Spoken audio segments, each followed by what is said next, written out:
আলাইকুম ভিউয়ার্স, আজকে একটা নতুন রেসিপি নিয়ে আসলাম। এই যে আলুগুলো আমি কুচি কুচি করে কেটে নিয়েছি, আর এখানে দিয়েছি লেবুর রস আর লবণ। এটা মেখে আমি কয়েক মিনিট রেস্টে রাখবো।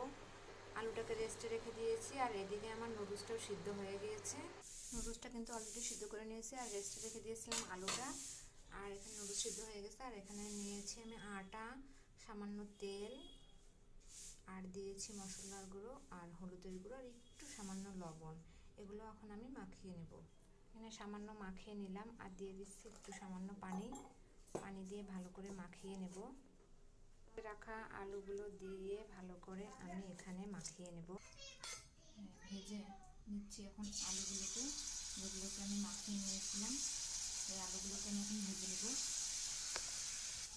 এভাবে সবগুলো আলু দিয়ে আমি এখন এটাকে ভেজে নেব সুন্দর করে, সব দিকে ঘুরিয়ে ঘুরিয়ে।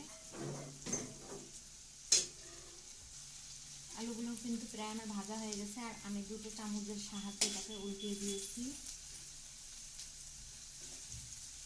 খুব সুন্দর ভাজি হয়ে যাচ্ছে। একবার কিন্তু আমি উল্টিয়ে